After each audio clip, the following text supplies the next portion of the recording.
예수께서 세례를 받으시고 곧 물에서 올라오실 때 하늘이 열리고 하나님의 성령이 비둘기같이 내려 자기 위에 임하심을 보시더니 하늘로부터 소리가 있어 말씀하시되 이는 내 사랑하는 아들이요 내 기뻐하는 자라 하시니라. 아멘. 우리의 마음과 뜻과 정성을 모아 하나님께 예배드립니다.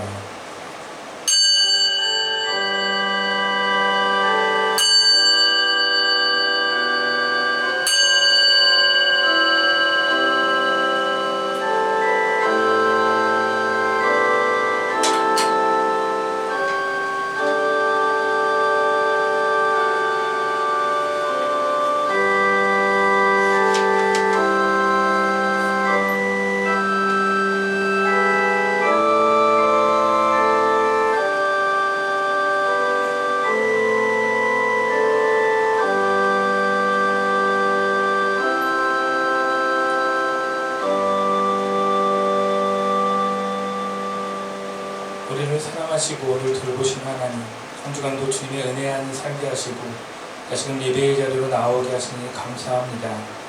죄 없으신 주님께서 하나님의 뜻을 이루기 위해 세례를 받으신 것을 기념하며 주님 앞에 나아가오니 성령의 불로 임재하여 주옵소서.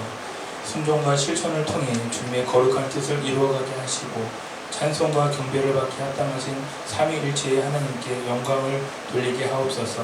예수님의 이름으로 기원하옵나이다. 아멘. 같이 찬양으로 경배드립니다.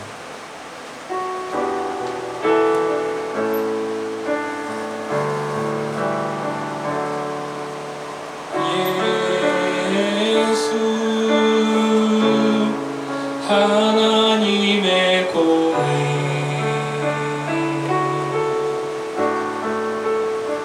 주독생자 그의 나라 임하시네.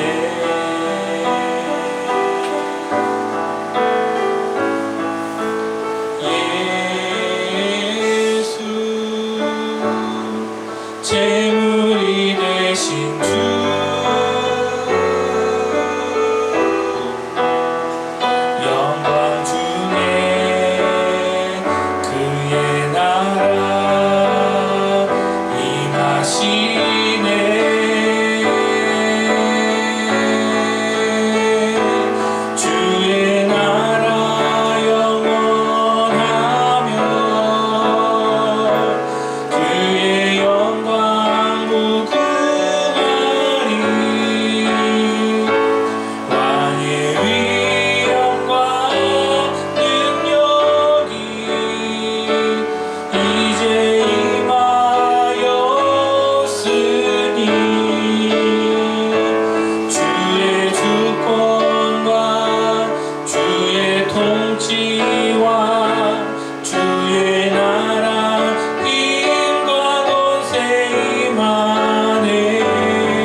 다시 시편 29편으로 성시기도 하시겠습니다.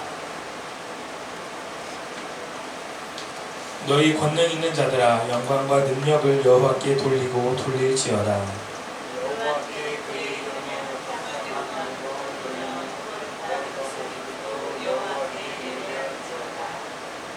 여호와의 소리가 물 위에 있도다. 영광의 하나님이 우레소리를 내시니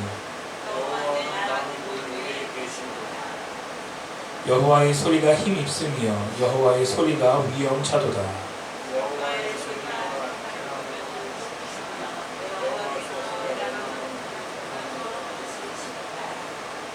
그 나무를 송아지같이 뛰게 하시며 레바논과 시련으로 들송아지같이 뛰게 하시도다.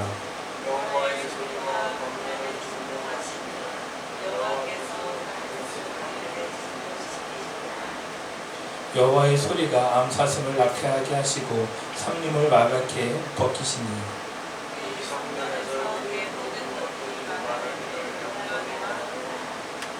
여호와께서 홍수 때에 좌정하셨으며 여호와께서 영원하도록 왕으로 좌정하시도다.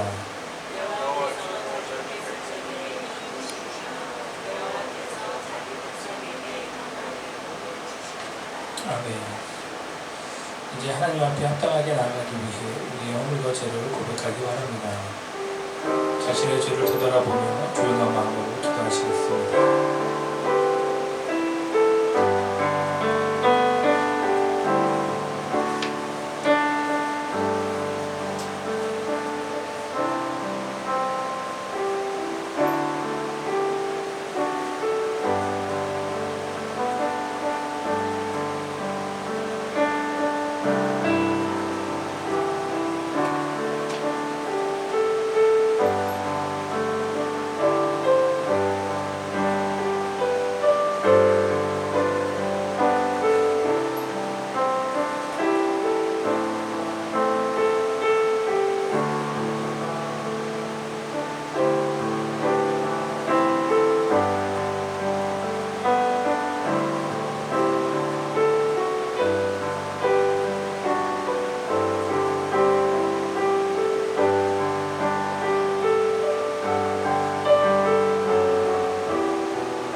목소리로 고백의 기도를 드립니다. 사랑과 은혜가 충만하신 주님, 이 시간 자복하는 심령과 통회하는 마음으로 주님 앞에 간절히 회개합니다. 주님의 몸된 교회에서 감당해야 할 사역을 바쁘다는 핑계로 거절했고 주님께서 명령하신 사명을 남의 일이라 생각하며 하나님을 멀리하는 삶을 살았습니다. 이 시간 우리의 죄를 고백하오니 주님의 크신 은혜로 우리를 불쌍히 여기사 우리의 죄를 용서하여 주옵소서. 예수님의 이름으로 기도드립니다. 아멘.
제3을 받기 원하는 여러분, 진심으로 참여하는 자에게 주님께서 말씀하십니다. 이러므로 내가 네게 말하노니 그의 많은 죄가 사하여졌도다. 이는 그의 사랑함이 많음이라. 아멘. 우리의 죄를 사하시고 우리를 용서하시는 주님의 은혜에 감사와 찬송을 드립니다. 아멘. 이제 다같이 사도신경으로 우리의 신앙을 고백합니다. 나는 전능하신 아버지 하나님, 천지의 창조주를 믿습니다. 나는 그의 유일하신 아들, 우리 주 예수 그리스도를 믿습니다. 그는 성령으로 잉태되어 동정녀 마리아에게서 나시고 본디오 빌라도에게 고난을 받아 십자가에 못 박혀 죽으시고 장사된 지 사흘 만에 죽은 자 가운데서 다시 살아나셨으며 하늘에 오르시어 전능하신 아버지 하나님 우편에 앉아 계시다가 거기로부터 살아있는 자와 죽은 자를 심판하러 오십니다. 나는 성령을 믿으며 거룩한 공교회와 성도의 교제와 죄를 용서받는 것과 몸의 부활과 영생을 믿습니다. 아멘. 다시 찬송가 413장으로 하나님께 찬양드립니다.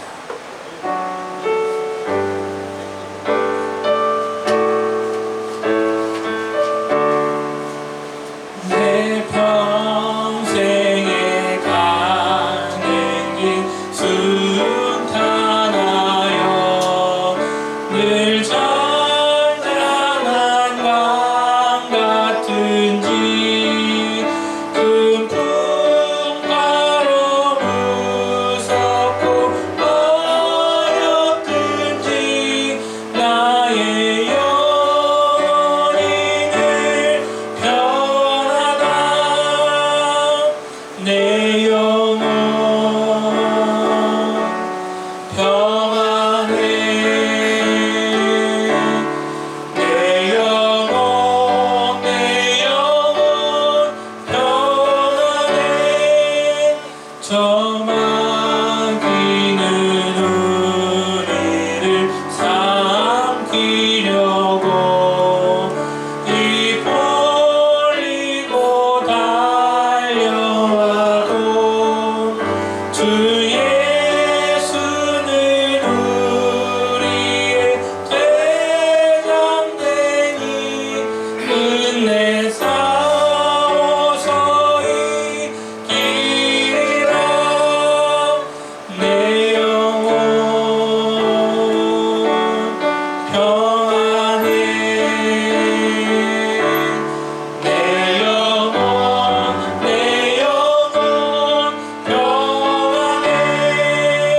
내 지은 죄 주홍빛 같더라도 주 예수께 다 아뢰면 그 십자가 피로써 다시 쓰사 있는 보다 더 정하리라. 내 영혼 평안해. 내 영혼 평안해.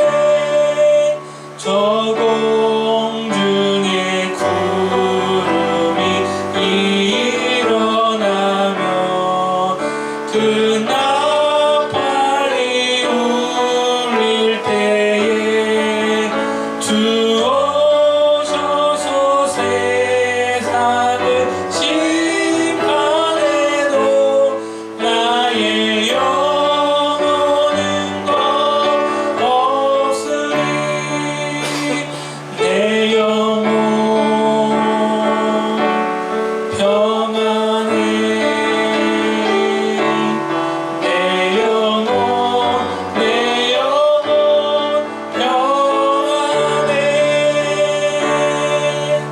아멘. 회종을 대표해서 김혜성 권사님 기도해 주시겠습니다.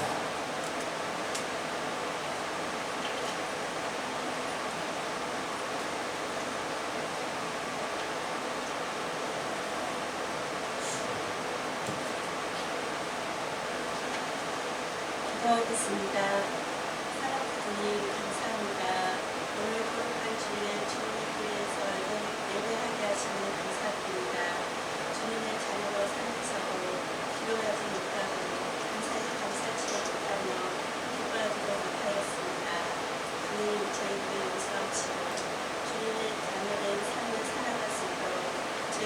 인도하여 주옵소서.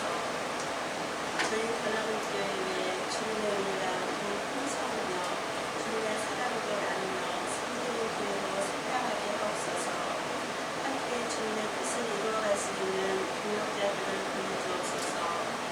담임 목사님의 주님의 국민과 능력으로 충만하게 하옵시고 영광있게 단단하게 하시며 맡겨주신 사역을 통하여 하나님의 뜻이 이루어지게 하옵소서.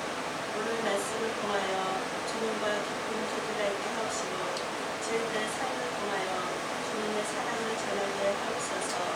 예수님의 이름으로 감사드립니다. 아멘.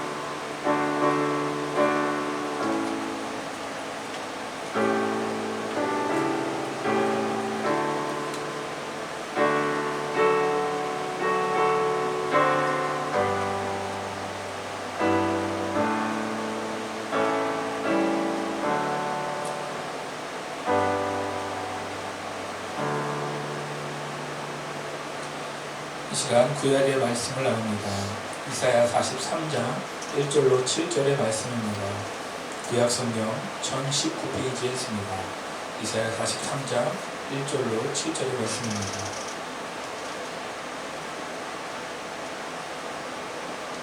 야곱아 너를 창조하신 여호와께서 지금 말씀하시느니라. 이스라엘아 너를 지으신 이가 말씀하시느니라. 너는 두려워하지 말라. 내가 너를 구속하였고 내가 너를 지명하여 불렀나니 너는 내 것이라. 내가 물 가운데로 지날 때에 내가 너와 함께할 것이라. 강을 건널 때에 물이 너를 침몰하지 못할 것이며 내가 물 가운데로 지날 때에 타지도 아니할 것이요 불꽃이 너를 사르지도 못하리니 대저 나는 여호와 내 하나님이요 이스라엘을 거룩한 이요 내 구원자입니다. 내가 애굽을 너의 성량물로 구수와 스바를 너를 대신하여 주었노라. 내가 내 눈에 보배롭고 존귀하며 내가 너를 사랑하였은즉 내가 내 대신 사람들을 내어주며 백성들이 내 생명을 대신하리니 두려워하지 말라. 내가 너와 함께하여 내 자손을 동쪽에서부터 오게 하며 서쪽에서부터 너를 모을 것이며 내가 북쪽에게 이르기를 내 누라 남쪽에게 이르기를 가두어 두지 말라. 내 아들들을 먼 곳에서 이끌며 내 딸들을 땅 끝에서 오게 하며 내 이름으로 불려지는 모든 자, 곧 내가 내 영광을 위하여 창조한 자를 오게 하라. 그들을 내가 지었고 그들을 내가 만들었느니라. 네, 이는 살아계신 하나님의 말씀입니다. 사도행전 서신서의 말씀을 나눕니다. 사도행전 8장 14절로 17절의 말씀입니다. 신약성경 200페이지에 있습니다. 사도행전 8장 14절로 17절의 말씀입니다. 예루살렘에 있는 사도들이 사마리아도 하나님의 말씀을 받았다 함을 듣고 베드로와 요한을 보내매 그들이 내려가서 그들을 위하여 성령 받기를 기도하니 이는 아직 한 사람에게도 성령 내리신 일이 없고 오직 주 예수의 이름으로 세례만 받을 뿐이더라.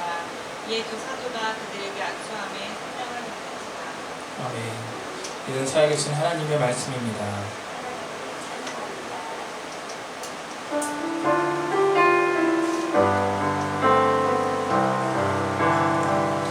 다시 복음 앞에 내 영혼 서네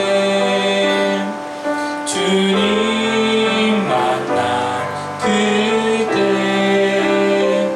나 다시 돌아가 주님께 예배드리며 다시 십자가에 걸으리. 다시 복음 앞에 내 영혼 서네 주님 만난 그때 나 다시 돌아가 주님께 예배드리며 다시 십자가의 길 걸으리. 다시 십자가의 길 걸으리.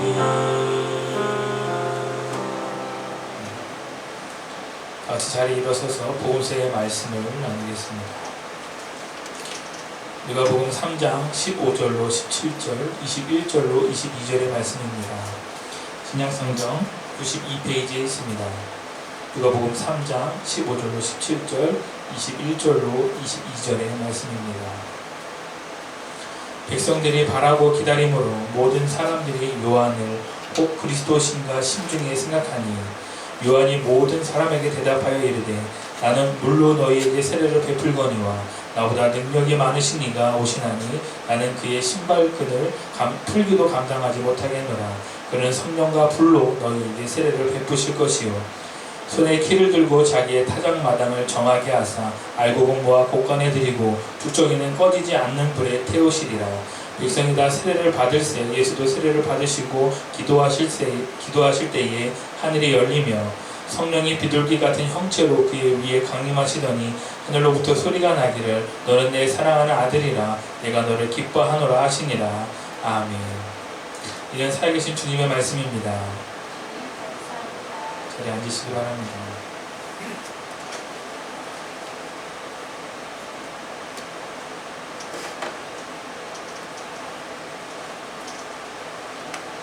자, 말씀을 함께 기도하겠습니다. 사랑의 하나님, 이 시간 우리의 마음을 열어주시고 말씀을 깨닫고 행할 수 있는 믿음을 허락하여 주시옵소서.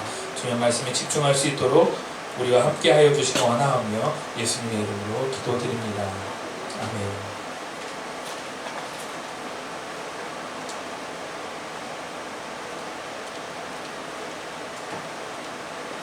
지명하여 불렀나니라고 하는 제목으로 은혜를 나누기 원합니다.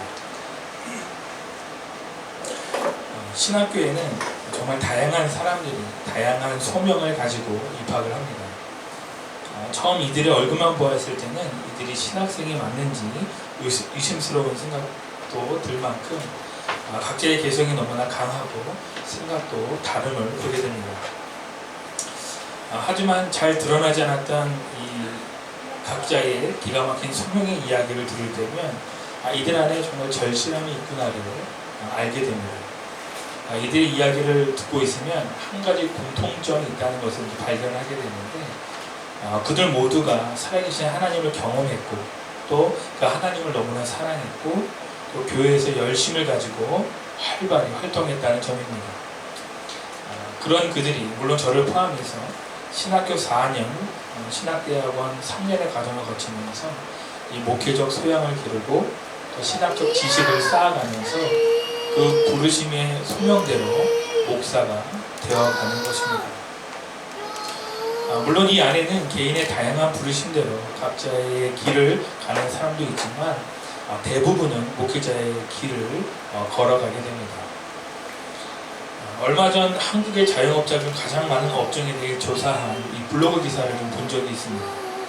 이 녹색창 포털 사이트 인터넷 검색을 하다 보면 거기서 뉴스 기사로 다뤄졌던 내용인데 한국에서 가장 많이 하는 이 자영업을 조사해서 올려놓은 것 같습니다. 한국에서 가장 많은 자영업 5위는 치킨집인데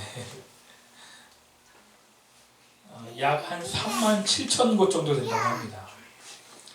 한때 이 퇴직한 분들의 마지막 보루라고 할 만큼 인기를 끌었던 이 창업 아이템이었지만 지금은 서로 경쟁하느라 매우 힘든 일이 되어버렸는데 이 치킨집이 3만 7천 곳으로 5위를 차지했다고 합니다. 그리고 4위는 4만 1천 곳으로 집계된 편의점. 의심의 여지 없이 웬만한 지역에는 다 편의점이 없는 곳이 없죠. 그만큼 4위를 할 만큼 편의점이 너무나 많은 자영업계로 집계가 되었습니다. 3위가 무려 5만 4천 곳으로 집계된 교회가 3위를 차지했습니다. 2위가 미용실이었던 것 같고요. 1위가 그 커피 카페로 9만 4천 곳인가로 9만 7천인가로 집계된 것 같아요. 이 소명에 대한 이야기를 하다가 뜬금없이 한국에서 가장 많은 자영업 순위를 나열한 이유는 바로 이 교회에 대한 통계를 소개하려고 잠깐 이야기를 나눴습니다. 이 5만 4천 곳이라고 되는 이 통계에는 사실 두 가지 시선이 좀 존재합니다. 적게는 7년 또 많게는 10년 이상씩 공부해서 하나님을 위한 주의 종으로 살겠다고 이 두 주먹 불끈 쥐고 개척의 원대한 소망을 이룬 분들이 각 도처에 5만 4천 명이 있다는 것이고, 또 다른 하나는 목회자의 이 소명과 신앙과는 다르게 교회가 이 11조와 헌금으로 목회자의 밥벌이를 위해 사용되는 영업장으로서 판단받는다는 것입니다. 그런데 이런 시선이 그리 무리라고 생각되진 않는 게 교회가 많기는 정말 많습니다. 우리 동네만 하더라도 이 버스가 다니는 길가에 큰 길가에만 나가봐도 7개 이상의 교회가 존재하고, 또 20분 거리 20분 거리 안에 한 200명 이상 출석하는 교회가 적어도 10개 정도는 있는 것 같습니다. 자기 건물을 가지고 하는 교회가. 수많은 자영업체 가운데 3위로 교회가 선정된 것에 대해서 이런 현실을 볼 때 많은 사람들은 그냥 헛웃음을 짓고 웃어 넘길지 모르겠지만, 당사자인 저 또한 우리로서는 그렇게 가볍게 넘겨지지 않는 무거운 현실로 이 통계가 다가오는 것입니다. 믿음의 눈으로 본다면 교회가 많으니 좋은 것 아니냐라고 생각할 수 있겠지만, 교회의 숫자만큼 변화되지 않는 세상을 보면 마냥 좋게만 여길 수는 없기 때문에 더 그렇습니다. 우리 더 나는 교회도 이러한 세상의 시선에서 자유롭지 못합니다. 교회의 숫자가 늘어가는 것이 하나님 나라를 확장하는 유일한 길이 아니기 때문입니다. 그렇다고 교회를 정말 밥벌이로 생각해서 개척한 목사님들도 아마 없을 것입니다. 그래서 이 기사에 대한 성경적 해석이 분명히 있어야 합니다. 교회의 숫자가 늘어가는 것이 우리와 어떤 상관관계가 있는지, 그리고 그것이 우리에게 주는 의미가 무엇인지를 고찰해 봐야 하는 것입니다. 그래서 오늘의 말씀을 통해서 저와 여러분의 소명에 대한 진정한 부르심을 정리할 수 있는 은혜가 있기를 주님의 이름으로 축원합니다. 우리는 구약의 말씀을 통해 지명하여 부르시는 하나님의 은혜를 만나게 됩니다. 이사야 43장 1절의 말씀입니다. 우리 한 목소리로 읽도록 하겠습니다. 시작. 야곱아, 너를 창조하신 여호와께서 지금 말씀하시느니라. 이스라엘아, 너를 지으신 이가 말씀하시느니라. 너는 두려워하지 말라. 내가 너를 구속하였고 내가 너를 지명하여 불렀나니 너는 내 것이라. 아멘. 이 항상 구약의 말씀은 참담한 가운데 소망을 주시고 또 어둠 가운데 빛을 비춰주시는 은혜가 있습니다. 그래서 본문으로 읽은 이사야의 말씀도 바벨론에 의해 포로로 끌려갔던 이스라엘의 암울한 상황 속에서 하나님께서는 선민으로서의 이스라엘을 회복시켜 주시고 또 그 바벨론을 멸할 것이라는 말씀이 이 안에 담겨 있기 때문입니다. 그러면서 처음 하시는 말씀이 바로 1절의 말씀입니다. 두려워하지 말라는 것입니다. 산처럼 거대해 보이는 이 바벨론의 속박과 억압 앞에 두려워하고 있지만 이제는 두려워하지 말라는 것입니다. 그러면서 내가 너를 지명하여 불렀으니 너는 내 것이라는 확신을 불어 넣어주고 계십니다. 이는 하나님께서 이스라엘을 분명히 돌아보았고 두려움과 속박 가운데 해방시키며 하나님의 소유 삼았음을 드러내는 말씀인 것입니다. 갓난아이를 밑이 환하게 보이는 다리 위를 건너게 하면 열이면 열 모두 울고불고 난리가 납니다. 그때 엄마가 등장해서 아이를 향해 아가야 이리 오렴 하고 밝게 웃어주면 이 아이는 오직 엄마만을 바라보며 그 두려움을 뚫고 엄마에게로 기어간다고 합니다. 이 엄마의 감정 표현이 아이에게 미치는 영향을 연구한 실험이었는데 이러한 부모와 자식 간의 신뢰와 그 사랑이 바로 이 1절의 말씀에 절절히 녹아있는 것입니다. 하나님께서 두려움에 떨고 있는 아이를 부르듯이 저와 여러분을 신앙으로 부르신 줄 믿습니다. 이 확신이 오늘 말씀을 통해 분명히 드러나야 합니다. 아직 부르심에 대한 확신이 없다면 오늘부터 기도하던 것 다 내려놓고 기도 제목을 바꿔서라도 이 부분을 다시 한번 기도해야 할 것입니다. 또한 아직 부르심에 대한 확신이 없다면 오늘부터 하던 일을 잠시 내려놓고서라도 성경을 읽어야 하는 것입니다. 부르심에 대한 소망과 확신이 없으면 예배가 재미없고 또 교회가 의미 없어지는 것입니다.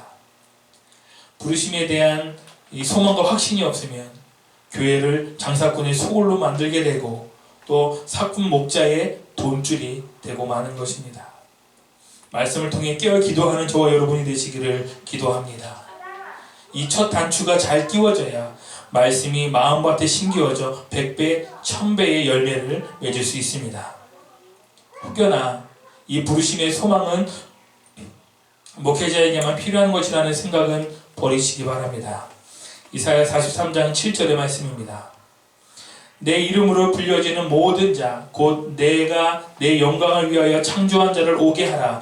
그를 내가 지었고 그를 내가 만들었느니라. 아멘. 하나님께서는 이사야 선지자를 통해 우리 모두를 말씀 가운데 부르시고 계십니다. 나는 평신도니까, 나는 집사니까, 나는 권사니까 여기까지는 괜찮겠지. 저와 여러분이 가진 목사나 집사나 권사, 장로라는 직분은 신앙의 등급이 아닙니다. 우리 모두는 하나님 앞에 동일하며 우리가 제도로서 지키는 직분은 그저 우리가 믿음의 연수에 의해 지켜야 할 역할을 나눠 놓은 것에 불과합니다. 행여라도 직분에 연연하지 마시기 바랍니다. 그래서 우리는 말씀에 근거해서 우리 모두를 부르시는 하나님의 음성에 응답하는 은혜가 있기를 함께 기대하고 함께 기대하는 공동체가 되기를 원합니다. 하나님께서 오늘 저와 여러분을 지명하여 부르셨습니다. 이 믿음으로 하나 되는 은혜가 있기를 주님의 이름으로 축원합니다. 이 부르심의 당사자였던 이스라엘은 메시아를 기대하고 고대하고 있었습니다. 그 즈음 요한이 나타나 광야에서 세례를 주기 시작합니다. 그런 요한을 향해 사람들이 수군거리죠. 혹시 이 사람이 우리를 구원할 그리스도인가? 이런 생각을 할 때 요한이 마침 이 수군거림에 대해 입을 엽니다. 복음서의 말씀 누가복음 3장 16절의 말씀입니다.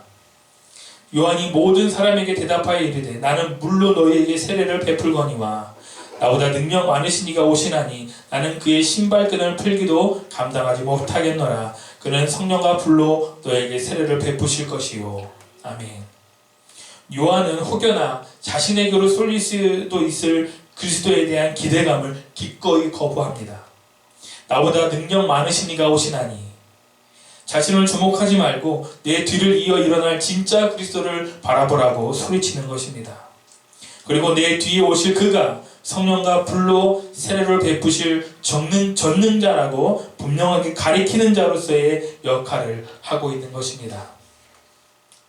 가르치는 자가 아닙니다. 그리스도를 향해 손가락을 들어 가리키는 자를 말합니다. 이 요한의 말에 의하면 그리스도는 성령과 불로 세례를 주십니다. 이 성령과 불은 모두 죄인을 정화시키고 깨끗하게 하는 역할을 하고 있죠. 그래서 성령과 불로 세례를 받으면 우리 안에 심령이 새롭게 되는 은혜를 경험하는 것입니다. 원어적으로 성령과 불은 다른 성질로 표현되지 않습니다. 그런데 기도하다가 가슴이 뜨거워지고 방언이 터질 때 성령 세례 받았다고 말하는 사람들을 흔히 많이 보았을 것입니다.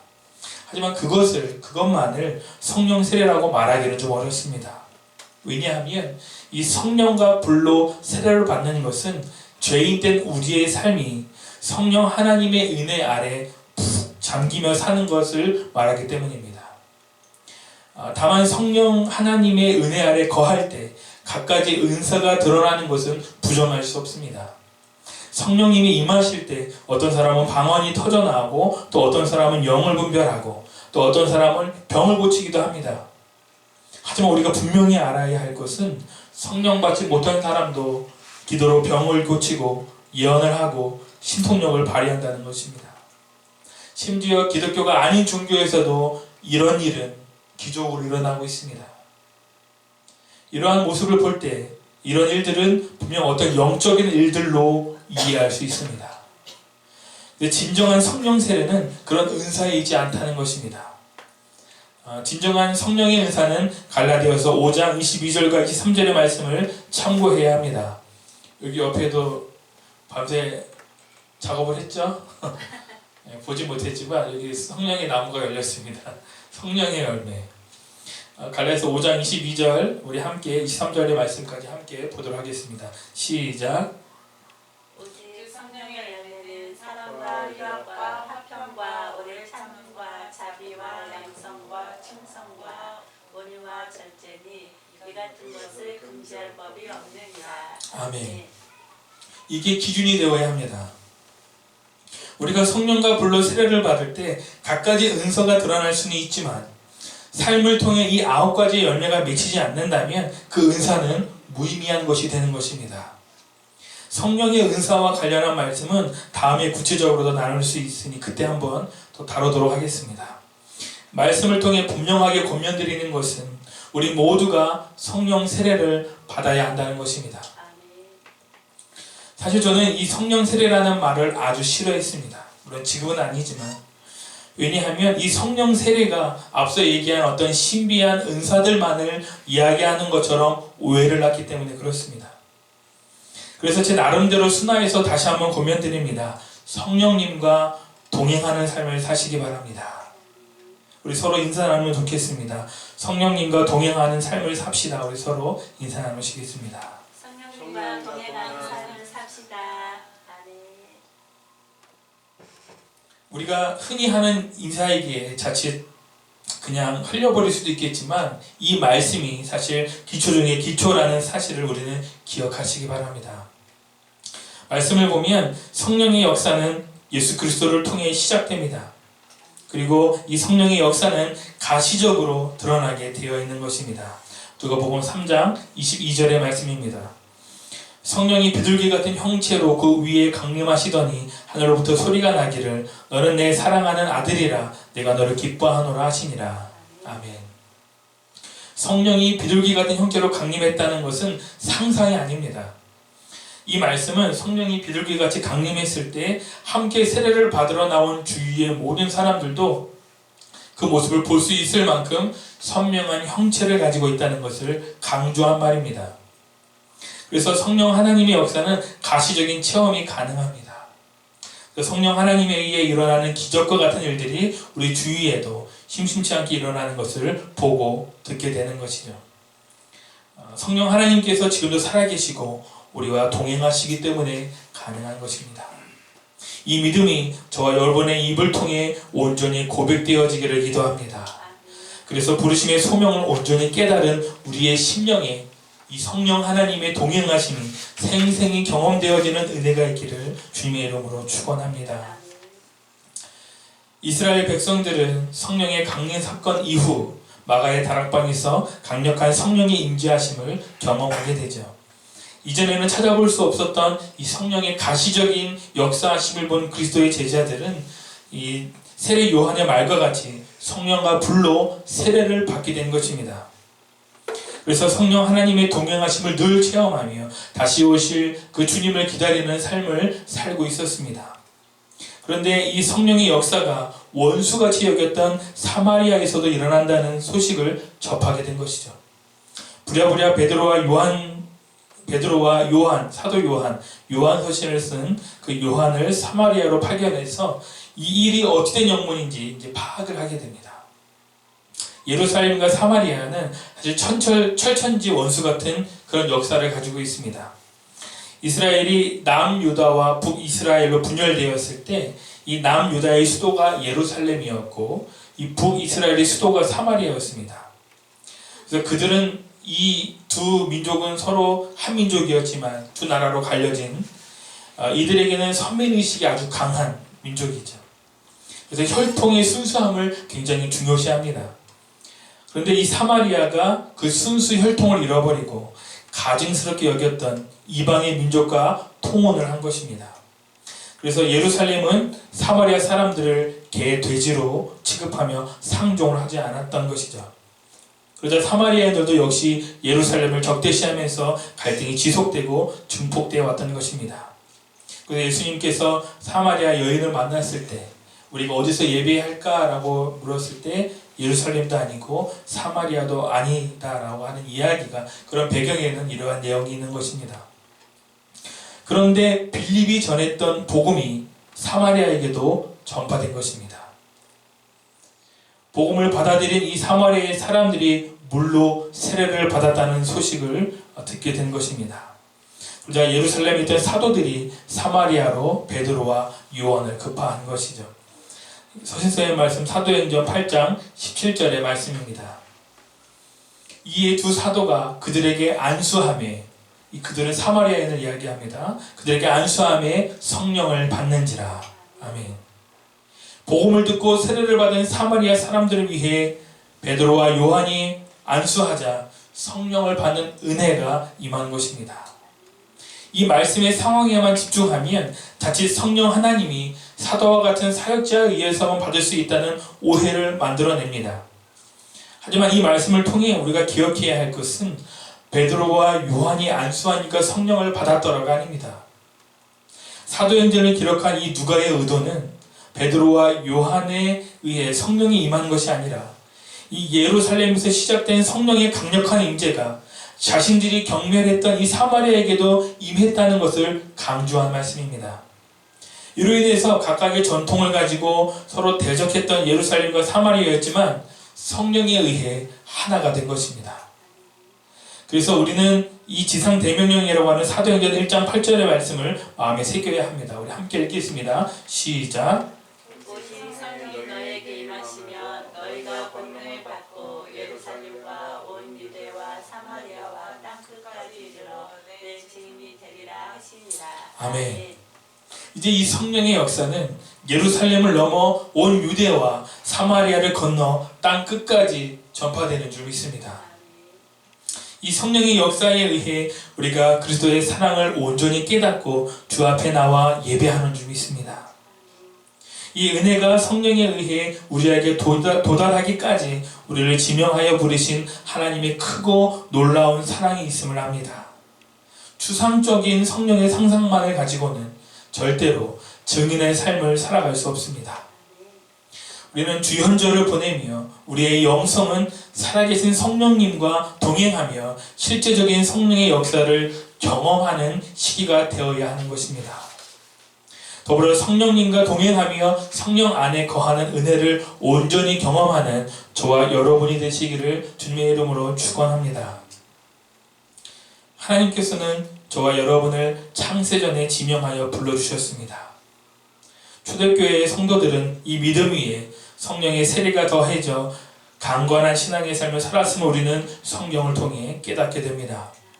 이 성령의 세례는 강력한 은사를 얻는 수단이 아니라 신앙의 삶이 성령님의 은혜 안에 잠잠히 잠겨 사는 것을 말하는 것입니다. 그리고 이 성령님과 함께하는 은혜의 삶을 우리가 거부하고 정지하던 우리의 이웃과 나누는 것이 우리의 사명이요 부르심인 줄 믿습니다. 주는 그리스도시요 살아계신 하나님의 아들이심을 믿는다면 이 성령 세례를 위해 기도하시기 바랍니다. 살아계신 성령님께서 우리 마음 가운데 말할 수 없는 탄식으로 기도하심을 깨닫는 은혜가 있기를 기도합니다. 우리는 이 세상 앞에 고아와 같이 덩그러니 버려지지 않았습니다. 세상이 아무리 크다고 해도 우리와 함께 하시기에 우리는 낭망하지 않습니다. 이 성령 하나님과 동행하는 삶을 사시기 바랍니다. 우리를 지명하여 부르신 하나님의 은혜가 여기에 있습니다. 이 말씀이 저와 여러분의 마음밭에 온전히 심기어지기를 간절히 기도합니다. 그리고 천지를 창조하신 하나님께서 우리를 위해 예수를 이 땅에 보내주시고 그리스도가 되게 하셔서 십자가의 형틀에 자기를 내어주심으로 구원의 반열에 오르게 하셨음을 믿는 은혜가 온전히 임하길 축원합니다. 또한 우리를 고아와 같이 내버려두는 것이 아니라 그리스도의 장성한 분량으로 자라기까지 성령으로 우리 안에 거하심을 믿는 은혜가 임하시길 축원합니다. 그리고 진정으로 하나님의 자녀로서 성령의 충만한 삶을 사는 저와 여러분이 되시기를 주님의 이름으로 간절히 축원합니다. 기도하시겠습니다. 사랑의 하나님, 우리를 지명하여 부르신 하나님의 크신 은혜와 사랑을 깨닫고 지금도 살아 역사하시는 성령님과 동행하는 삶을 살아가도록 결단하며 기도하는 우리 모두가 되게 하여 주옵소서. 감사드리며 예수님의 이름으로 기도드립니다. 아멘. 우리 시간 함께 기도하기 원합니다. 말씀의 적용과 결단을 위해 또 우리 이웃과 공동체를 위해 나라와 세계를 위해 함께 기도하시겠습니다.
세우신 기도를 드립니다. 그러므로 너희는 이렇게 기도하라. 하늘에 계신 우리 아버지의 이름을 거룩하게 하시며 아버지의 나라가 오게 하시며 아버지의 뜻이 하늘에서와 같이 땅에서도 이루어지게 하소서. 오늘 우리에게 일용할 양식을 주시고 우리가 우리에게 잘못한 사람을 용서하여 준 것 같이 우리 죄를 용서하여 주시고 우리를 시험에 빠지지 않게 하시고 악에서 구하소서. 나라와 권능과 영광이 영원히 아버지의 것입니다. 아멘. 다 같이 찬양 드리며 들으신 예물을 봉헌하겠습니다.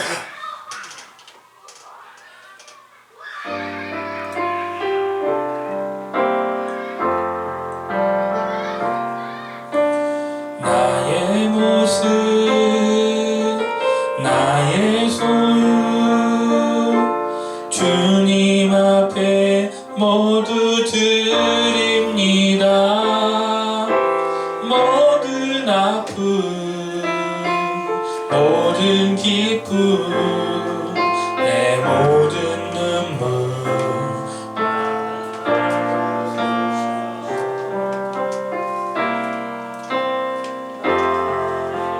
생명을 드리니 주 영광 위하여 사용하옵소서. 내가 사는 날 동안에 주를 찬양하며 기쁨의 제물 되니 나를 받아 주소서. 내가 사는 날 동안에 주를 찬양하며 기쁨의 제물 되니 나를 받아 주소서.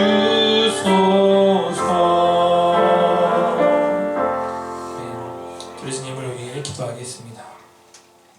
사랑과 은혜가 풍성하신 하나님, 2019년을 맞이하였고 또 그 길을 걸어가고 있는 이 귀한 시간에 드려지는 예배를 하나님 기쁘게 받아 주옵소서. 또 아버지를 예배의 자리로 불러주시고 주님 앞에 마음과 정성을 다하여 예배할 수 있도록 인도하심에 감사드립니다. 믿음으로 드린 이 예물 위에 축복하여 주시고 인색한 마음으로 드리는 것이 아닌 감사함으로 드리는 믿음의 고백이 되게 하여 주옵소서. 이 예물이 쓰여지는 곳에 주님의 은혜가 충만히 임할 수 있도록 사역에 역사하시고 이 예물을 통하여 주님의 은혜가 이 지역 가운데 온전히 전파될 수 있도록 하나님 축복하여 주시옵소서. 이 교회가 또한 선한 사업을 많이 하고 나눠주기를 좋아하며 너그러운 성도가 되게 하는 교회가 되게 하여 주옵소서. 감사드리며 예수님의 이름으로 기도드립니다. 아멘.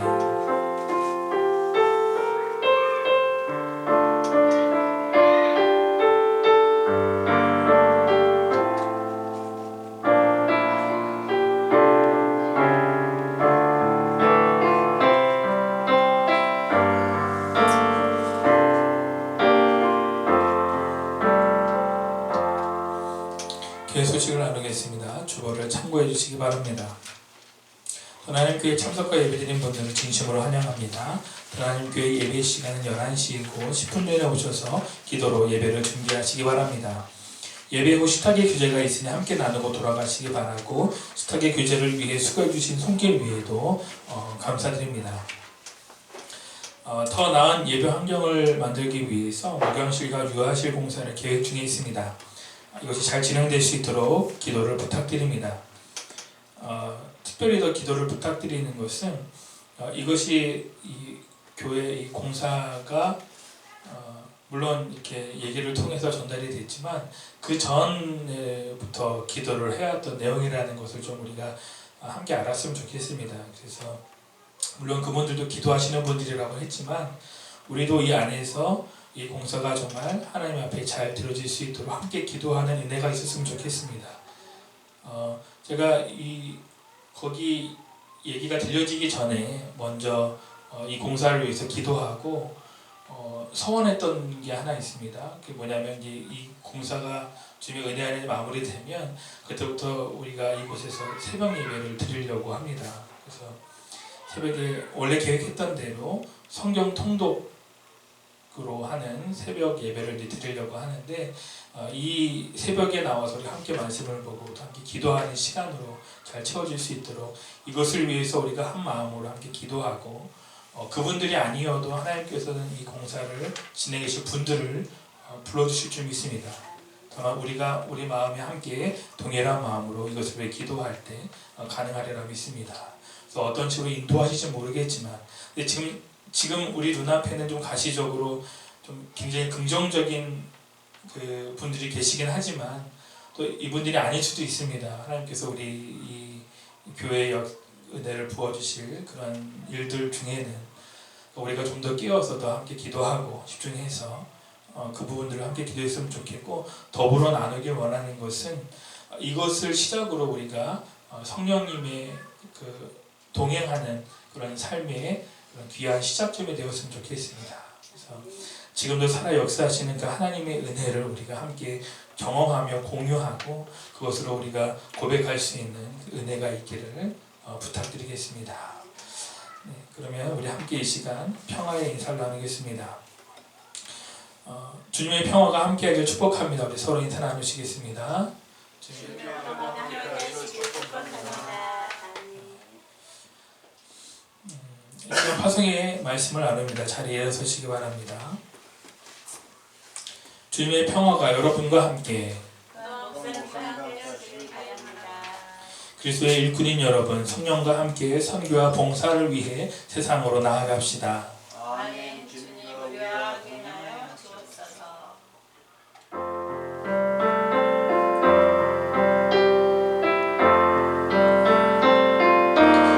삶으로 주님의 사랑을 말하리라.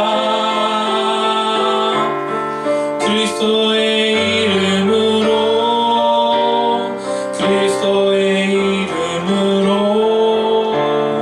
나가서 주님의 평화를 말하리라.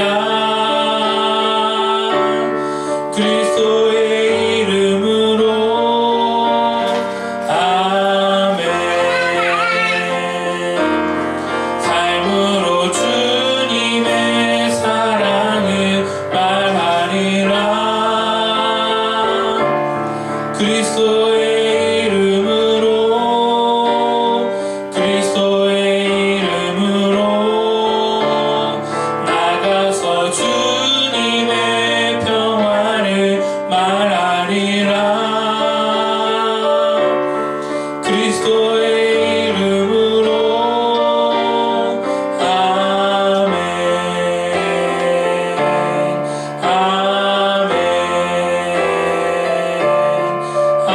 아멘. 기도하시겠습니다. 이제는 우리를 구원하신 성자 예수님의 크신 은혜와 아버지 하나님의 한없는 사랑과 우리와 늘 함께 하시는 성령님의 교통하심이 예배의 은혜를 마음에 품고 이제 세상으로 파송되어 나가는 더나눔 교회의 성도 위에 그리고 세상 속에서 주님을 알지 못해 고통받고 소외된 모든 이들의 머리 위에 그들의 가정과 직장 위에 이제로부터 영원토록 함께 하시기를 간절히 축원하옵나이다. 아멘.